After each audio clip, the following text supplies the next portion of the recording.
Hello and welcome. I'm Harriet Agbinyi. Tonight, President Buhari declares end to Boko Haram insurgency as troops take over militants' last stronghold in Sambisa Forest.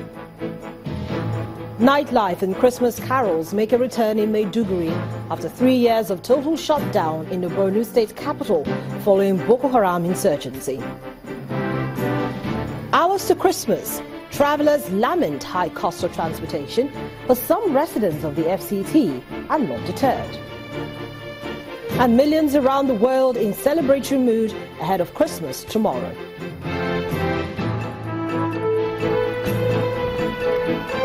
On business news tonight, Nigerians groan as prices of consumer products and services double ahead of the holidays. On sports news tonight, Super Falcons of Nigeria end 2016 as Africa's best football team in the latest FIFA World Rankings.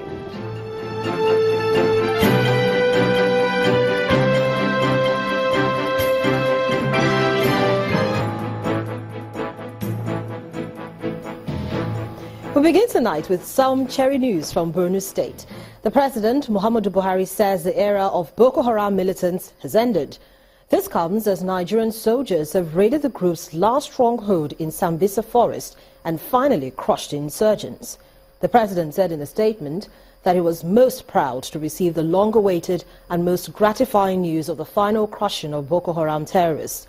He added that, quote, "I want to use this opportunity to commend the determination, courage and resilience of troops of Operation Lafia Dole at finally entering and crushing the remnants of the Boko Haram insurgents at Camp Zero, which is located deep within the heart of Sambisa Forest." End of quote. President Buhari confirmed that the Chief of Army Staff, Tuku Buratai, informed him that the camp fell at about 1:35 p.m. local time on Thursday, December 22nd. Boko Haram launched operations in 2009 in a bid to create an Islamic state in Nigeria. The group was designated a terrorist group by the U.S. in 2013 after it declared a caliphate in areas it controlled in 2014 until all the territories were eventually recaptured by the army. Meanwhile, the president's spokesman, Femi Adesina, has also given his view on the fall of Boko Haram's last stronghold in Sambisa Forest. Mr. Adesina told our State House correspondent, Chukwuma Onyekwusi, in an interview that military exercises in the year 2016 were majorly to mop up and flush out the remaining sect members. According to the military, the last camp of the insurgents within Sambisa Forest, which was called Camp Zero, has fallen. So it means as we speak now, there is no single place which we can say is the bulwark of the Boko Haram. You know, their last stand was within Sambisa Forest, which they had occupied for some time.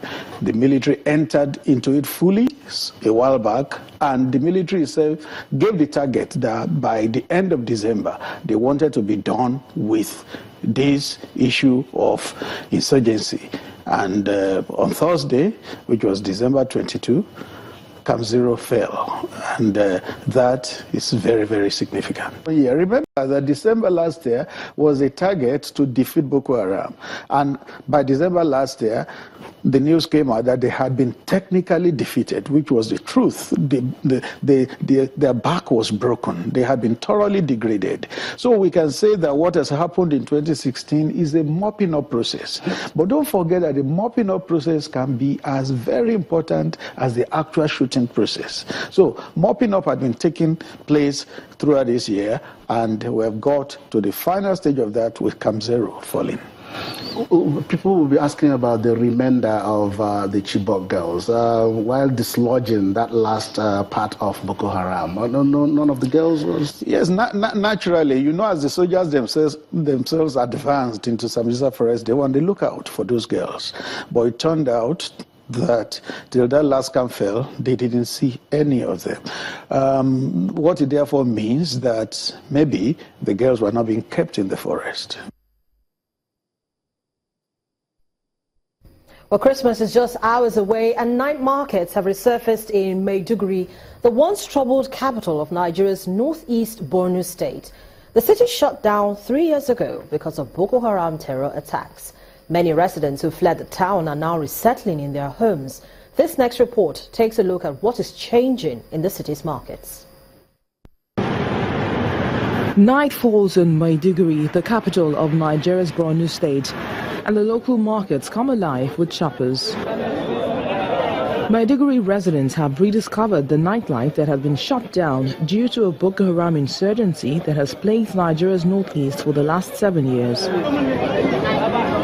Many fled the town as Boko Haram attacked residents, homes and businesses in their attempt to carve out an Islamic caliphate. Maiduguri's markets provide work and supplies for residents who have long complained about being neglected by the government. There was very much crisis and attacks from Boko Haram last 2 years. Nobody can come here by this time. Leave aside this time, even by 5 o'clock, nobody can come to this area by this time. But now, thank God, peace has come now with the effort of our gallant armies and civilian GTF now. They have worked so hard to see that peace has come, and now, by the grace of God. Boko Haram controlled a swath of land in the region at the start of 2015, but was pushed out by Nigerian and regional troops that are now in a final push to defeat the militants. Thousands of families have since returned home to rebuild their lives. We return home to continue with the trade we left behind. We're commercial motorcycle and taxi operators. People buy the vehicles and hand them to us to operate as a means of survival. We have returned home now that peace and security have been restored to continue the business. The militant group still stages suicide bombings in the northeast as well as in neighboring Niger, Chad and Cameroon. Agencies say families have returned to the region to find their homes and farmland destroyed as well as basic services wiped out. At least 15,000 people have been killed in the Boko Haram insurgency and 2 million displaced. Staying in Maiduguri for some time now, residents of the Borno state capital have had difficulty celebrating Christmas in the city due to imposed curfews and fear of attacks by militant group Boko Haram. But with no restriction of movement this year, the holidays may just be more festive as shoppers step out and churches hold concerts.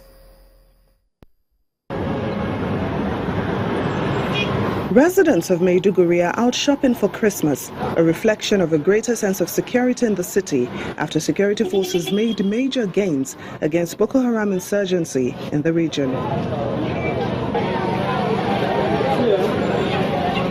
Maiduguri has seen many people return home to rebuild in recent months after fleeing attacks by Boko Haram's 7-year insurgency aimed at creating a state adhering to strict Islamic laws.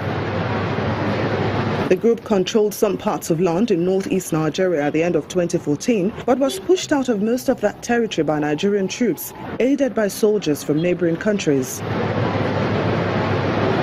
Maiduguri, the capital of Borno state, was the city hardest hit, but with improved security, people are now more confident to move around and are shopping for food, drinks and clothes and getting their hair done in preparation for the holiday celebration. A contrast from 3 years ago when the markets were closed. Since Christmas this year is going to be better because the security improvement in Maiduguri. We believe we will celebrate Christmas right inside our church, to our home, maybe go to one places or the other with our family members. In the meantime, churches are holding evening concerts as more people flock to venues in the predominantly Muslim city to revive part of the Christmas tradition.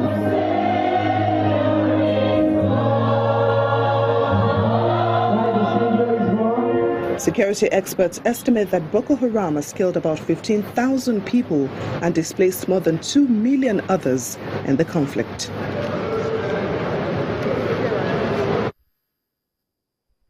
Well, joining me now on the news at 10 to talk about the president's recent confirmation about the final crushing of Boko Haram militants is retired Brigadier General Olusegun Ajano. Good evening to you, sir, and thank you so much for joining me on the news at 10. Good evening, thank you. Good evening, so, yes. It was a very hard fight, you must agree, but the military has triumphed. What do you make of this latest development? what do I make of the significance of the military's victory? I would say congratulations first to Nigeria. Over and above that, military action on insurgency, it's nothing that anybody ever prays for. Now that we are rounding up the operation, I think it's a lot more encouraging, and I think it's a very cheering news to Nigerians. But over and above that, it is not yet time for us to relax. That's what I was going to ask you next. So the soldiers should not be closing their eyes just yet, and the government should not be resting easy. No. What more should be done? One, insurgency does not die in a single day. Over and above that, the insurgents were people we did not number. We did not know how many of them were involved. We only know that they are the wrong-headed Nigerians that went into this. How many of them, we really don't know. And over and above that, when this thing started, they recruited quite a number of young people as a result of what? We should be looking into that area. How did it, why was it possible for them to be able to get younger ones to join their ranks? And of course, a lot of the people that went about as suicide bombers were very young girls, and in fact, mostly girls. How they could have convinced this type of young ones to join their fold and carry out such nefarious activities is something that we should look at and in fact address very seriously. And I believe one of the things that led to that is poverty. It's an area that the state government, the local government should address. Young ones should not be allowed. We should not allow the situation where they become easily approachable for wrong-headed people who can influence them and who can use them wrongly. What about for the military? This fight is a very long one, as I mentioned at the beginning of this conversation. And remember that the president said in December of last year that by December of this year, we'll make sure that the Boko Haram insurgents are crushed, and that's what's happened. That's right. But going forward, what should be the next move? What else should the Nigerian government be doing? The Nigerian government would look at the causative areas. What led to the insurgents coming up, and to ensure that, having highlighted those things, we ensure that such things do not develop. What about for the military? From the military. The military is a standard organization. The military will go back to barracks, definitely. It is not when there is war that you practice to fight. No. The military goes back into its normal system of training and maintenance of equipment, probably better than what they were doing before the insurgency combat came up, because for a very long time we were not in battle. We were only going into overseas peacekeeping. But now that they'll be going back to barracks, a lot of things that were highlighted in this operation will definitely be addressed, and definitely we should come out better and stronger as an army. Another thing that was also highlighted, this period is with the decimation of the Boko Haram stronghold. It was expected that the rest of the Chibok girls would be found, but no news on that. Okay. Where do you think the military will be looking next? Now, it will not be just the military alone. In the first place, the 21 girls that were released earlier this year, we do not know how they were released. Were they brought from various locations? I think maybe by the time they interview those girls, we would probably have to know, we will know what exactly might have happened there. And I believe that should have been done by now. Over and above that, we have heard rumors before that the girls were dispersed. They've been married off. They've been this, they've been that, and so on and so forth. Now that the battle is over, and from the news tonight that the last stronghold of Boko Haram has been captured, without the Chibok girls, it means the job is not yet over. Retired Brigadier General Olusegun Ajano, thank you so much for sharing your perspectives with us on the News at 10. Thank you. In part 2 after the break, more on the activities heralding Christmas and New Year celebrations. Please stay with us.